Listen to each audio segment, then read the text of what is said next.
commence aujourd'hui tout ce qui concerne l'interdiction de cuire.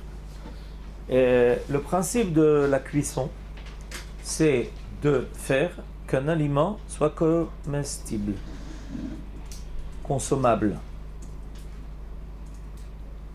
qu'il soit consommable. Des fois, ça se traduit, le principe de cuire se traduit par rendre quelque chose qui est dur et le rendre mou. L'exemple le plus simple, on prend une pomme de terre qui n'est pas cuite, elle est inconsommable parce qu'elle est dure. On ne peut pas la mâcher. Dès qu'on la cuit, on va la ramollir. Mais il y a des cas où la cuisson a un effet inverse. La cuisson, au lieu d'avoir pour principe de ramollir, va au contraire amener à raffermir. L'exemple le plus connu, c'est ce que vous venez de dire, l'œuf. Un œuf, quand il n'est pas cuit, il est liquide. Et quand on le cuit, on va le rendre dur. Dans les deux cas, c'est interdit. Tout acte qui a pour principe de rendre un aliment consommable, ou mieux consommable, est quelque chose qui est interdit, et c'est grave. Maintenant, je vais expliquer quelque chose d'assez particulier concernant le principe de la cuisson. Et il est important de comprendre ce principe parce que des fois on risque de faire une erreur. Il y a des travaux. Quand on œuvre, quand on agit, on a immédiatement le travail qui se fait. L'exemple le plus simple, allumer du feu. Je prends une allumette, je la gratte, j'ai tout de suite une flamme. D'accord ? La cuisson, ça ne se passe pas du tout comme ça. Je m'explique. J'ai un feu. Je prends ma casserole avec dedans les aliments que j'ai mis. Je mets ma casserole sur le feu. Quand j'ai mis ma casserole sur le feu, à ce moment-là, est-ce que j'ai cuit?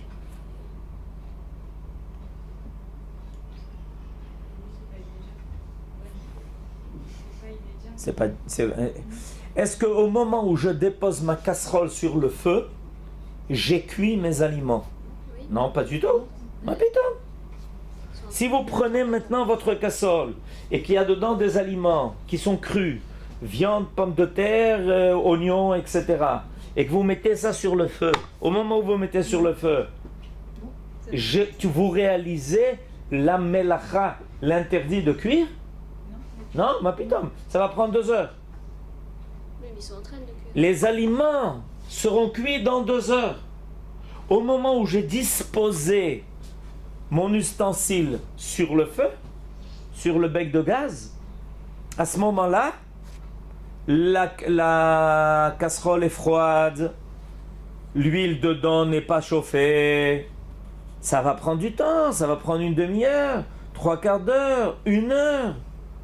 Il y a énormément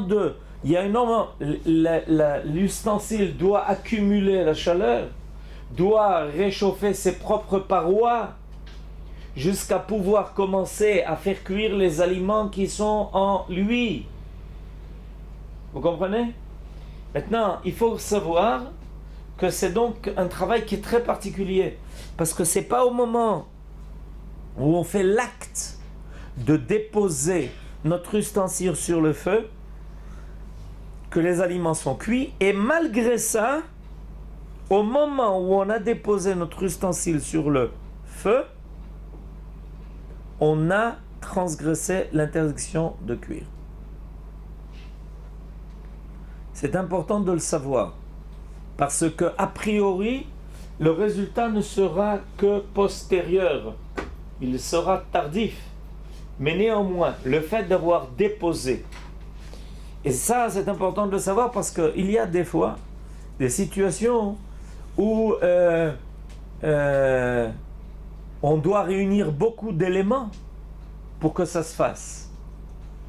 Mais à chaque fois que l'on contribue à la cuisson, c'est cuire. Si le feu est déjà allumé, le fait d'avoir disposé, c'est déjà cuire.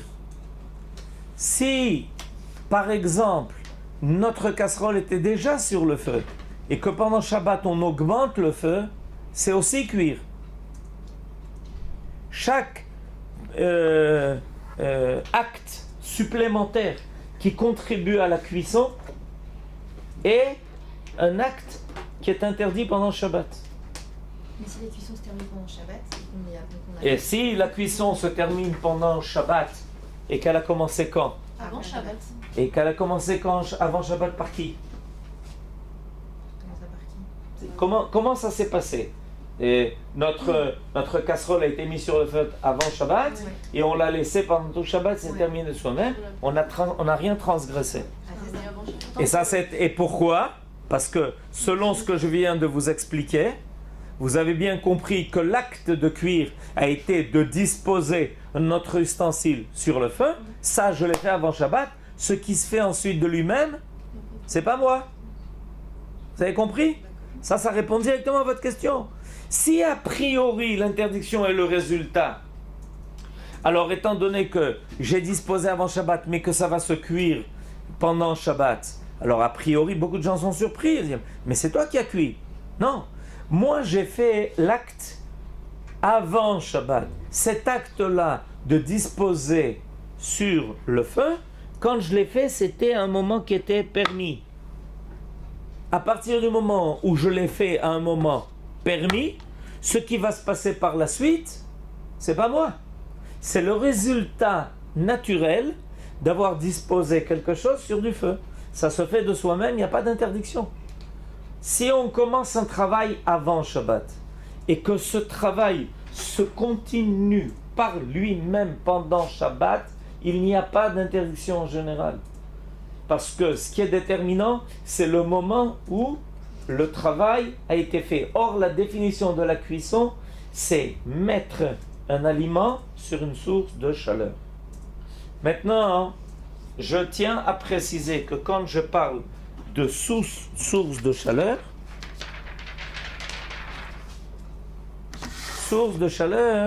elle peut être multiple. Ça peut être le gaz, ça peut être l'électricité. Il y a des plaques chauffantes qui sont des plaques électriques. Aujourd'hui, dans beaucoup de cuisines modernes, il n'y a pas de gaz, ça se passe par induction. Et quand on met notre ustensile sur ces plaques inductives, on cuit. C'est la même interdiction. La source de chaleur peut être multiple.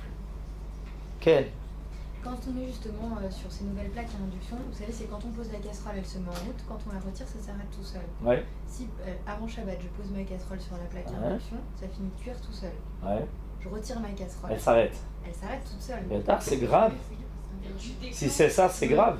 Donc on peut pas poser sur une plaque à induction qui s'arrête Non, toute seule. non, et ça c'est un des... De toutes les façons, je profite de ce que vous venez de dire pour faire une autre remarque. Je viens de dire qu'une source de chaleur qui est électrique est considérée comme un feu. Entièrement. Ok?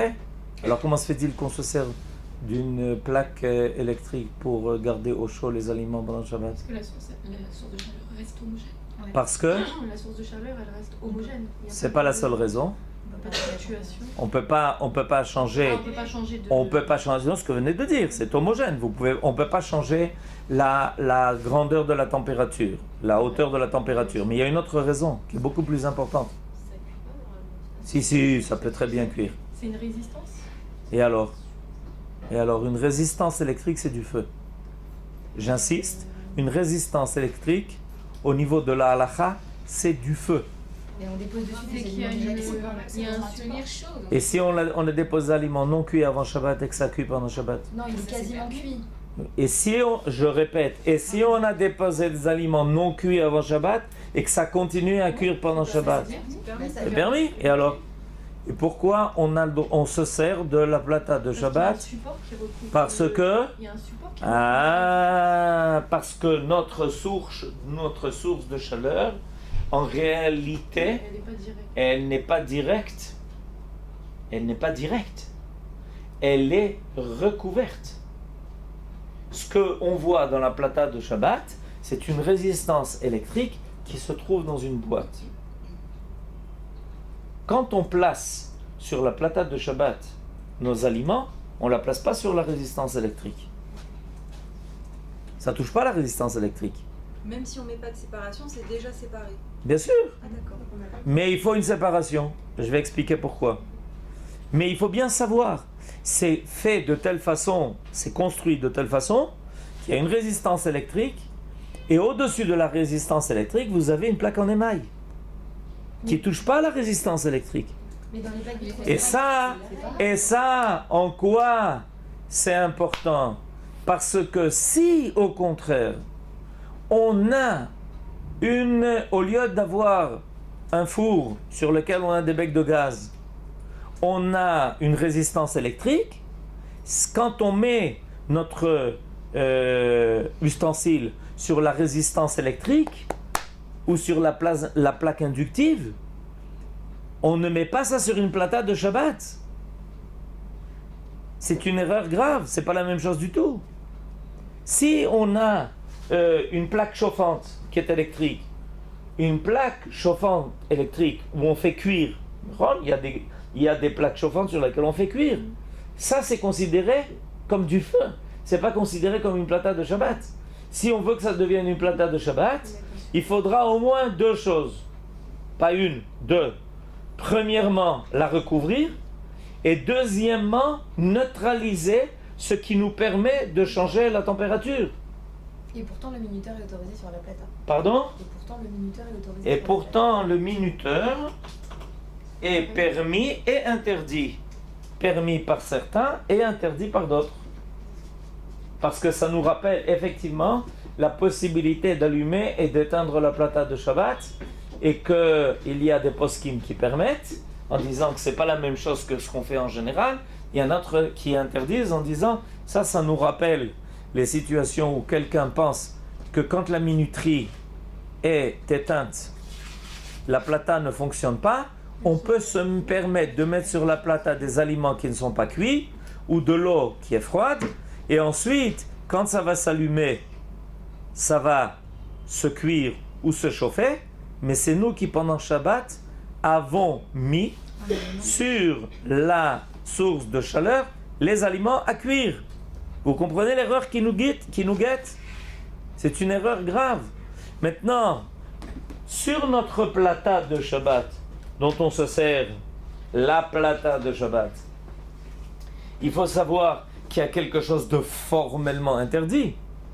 C'est déposer sur cette plata de Shabbat pendant Shabbat des aliments qui ne sont pas entièrement cuits ou de l'eau qui n'est pas entièrement bouillante. Et on va en parler. Parce que, bien que c'est une plata de Shabbat, ça ne nous autorise pas la cuisson. La plata de Shabbat, c'est pas un miracle qui est destiné à permettre la cuisson.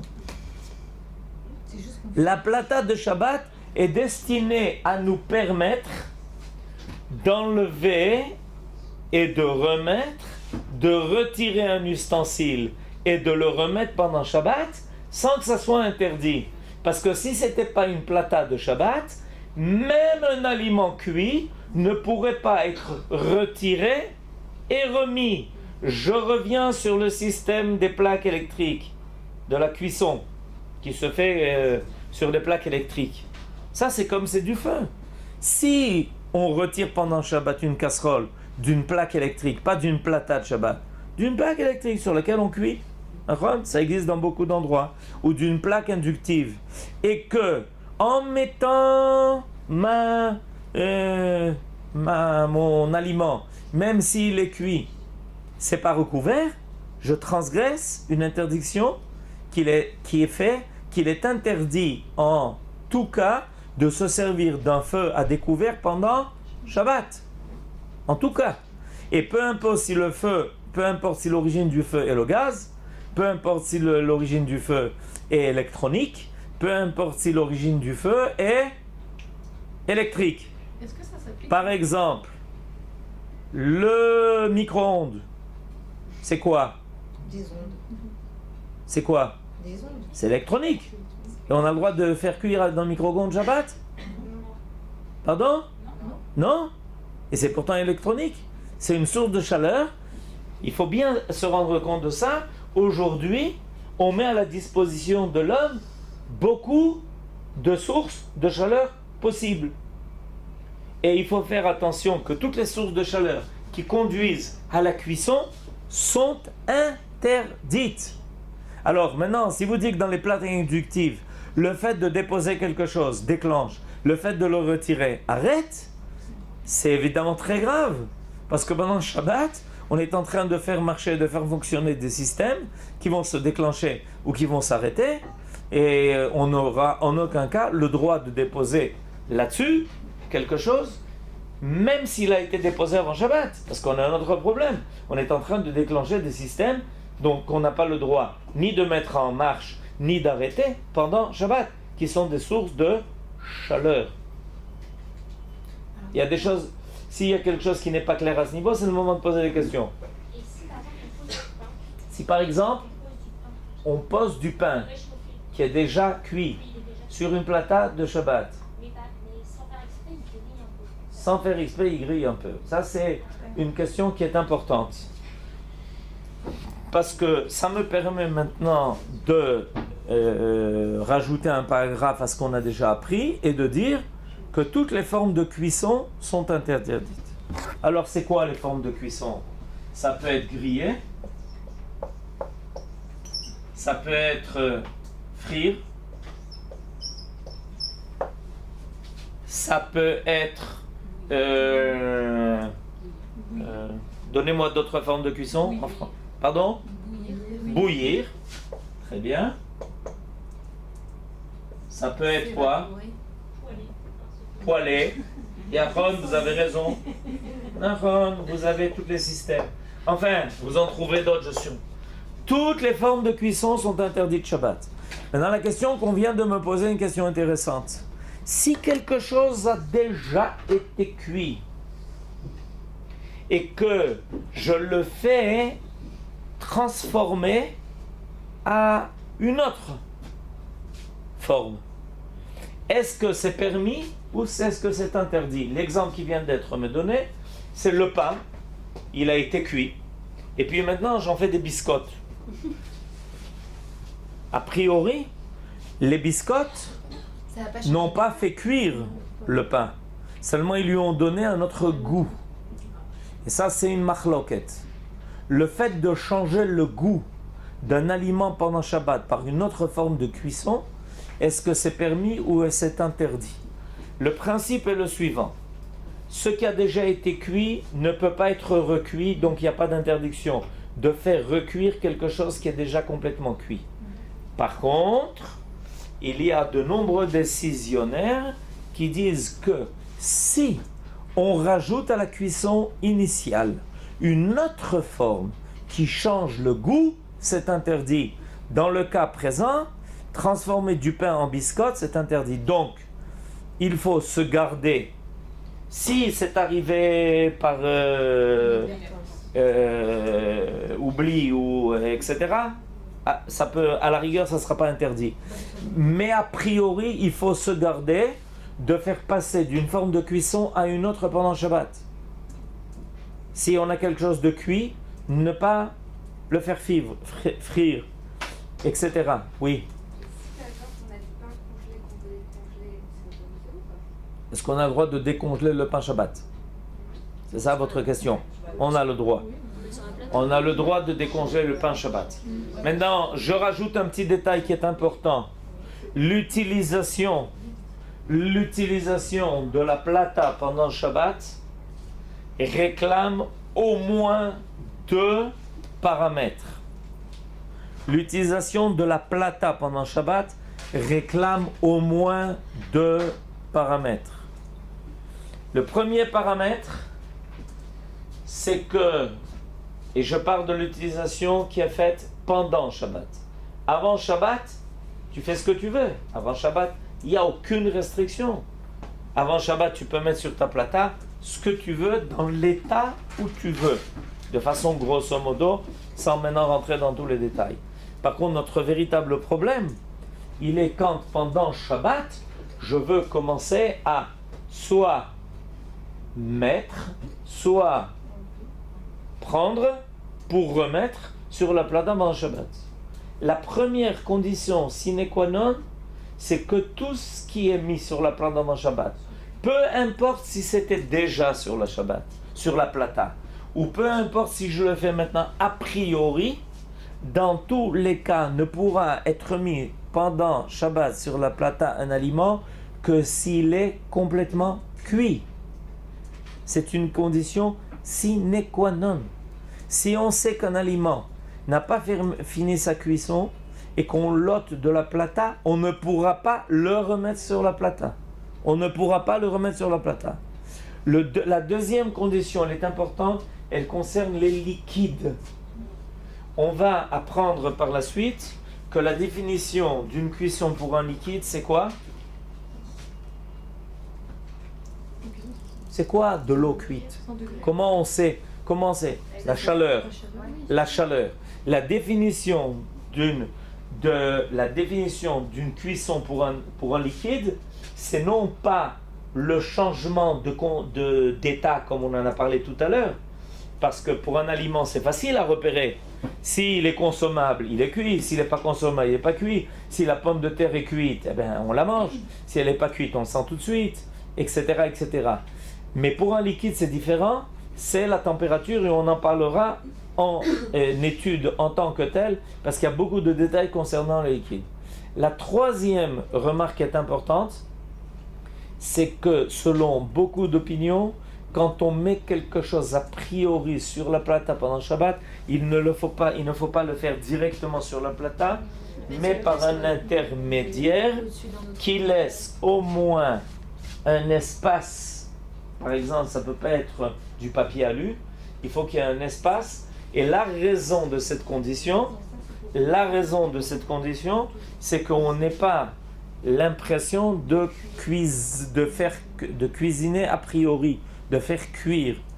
Parce que une plata peut cuire. Et si on met directement, on prend du frigo, et qu'on met directement notre casserole sur la plata, c'est pas une interdiction de la Torah, mais ça ressemble comme si on allait cuire pendant Shabbat. Beaucoup de poskim l'interdisent. Le Rav Ovadia Yosef le permet. Mais à une condition, c'est que ça soit cuit et que ça soit pas un liquide, qu'il soit froid. D'accord? Je ferai encore une remarque qui est importante parce qu'elle va nous servir pour la suite. L'interdiction de cuire peut se faire même quand ça n'est pas fait directement sur une source de chaleur. Le soleil. Et là, je m'explique. Il y a 4 cas de figure possibles.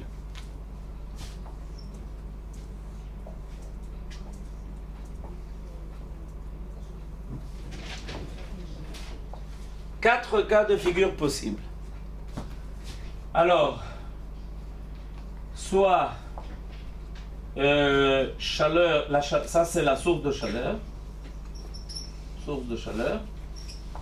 Ça peut être ce que j'appelle grosso modo le feu, mais quand je dis feu, ça peut être le feu, l'électricité, etc.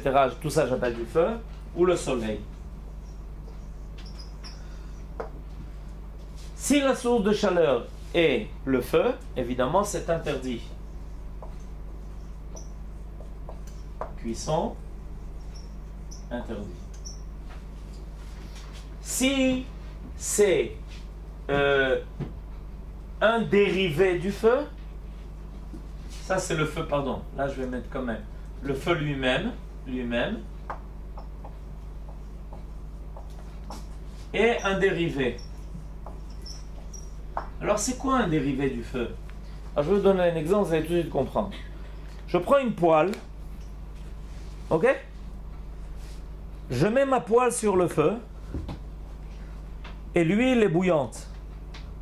Je retire ma poêle du feu et je la tiens, je la dispose sur ma table.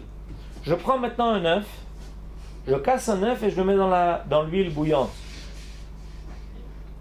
Mais maintenant, la poêle n'est plus sur le feu. Est-ce que c'est interdit ou permis? Oui, c'est interdit. C'est interdit. Non seulement pendant Shabbat le feu est interdit, mais son dérivé aussi est interdit. Alors, donc, tout ce qui aura été chauffé par le feu ou ce qui ressemble au feu, tout ce qui sera cuit par son dérivé est aussi interdit, c'est une interdiction de la Torah.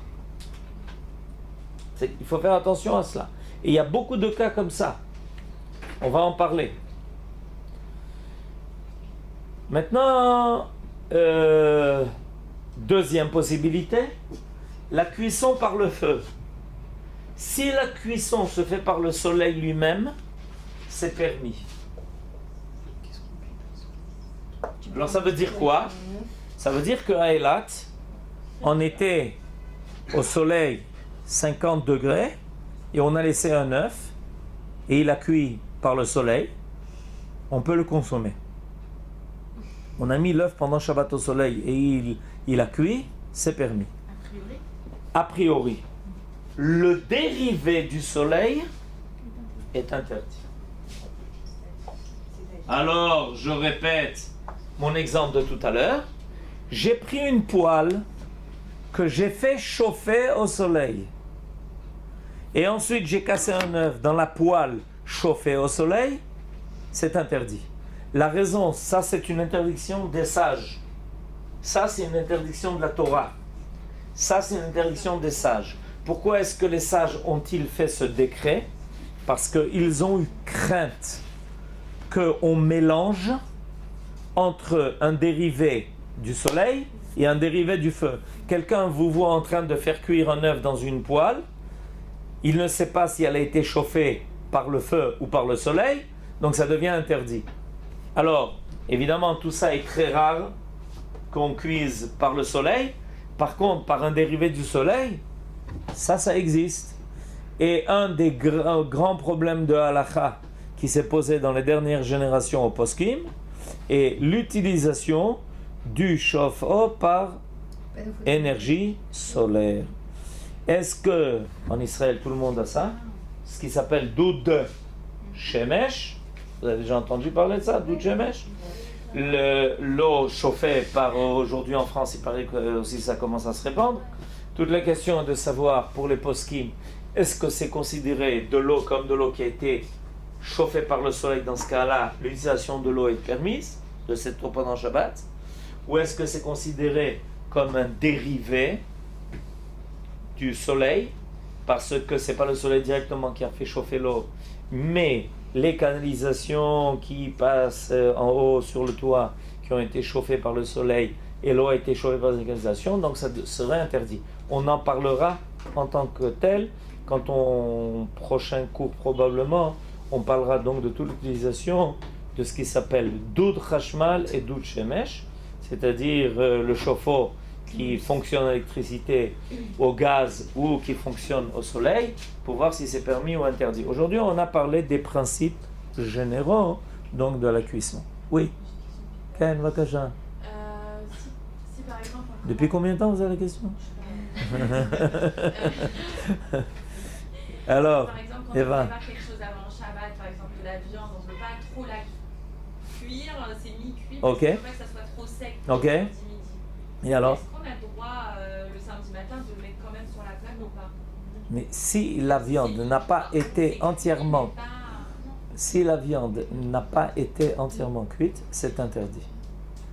C'est clair, c'est interdit.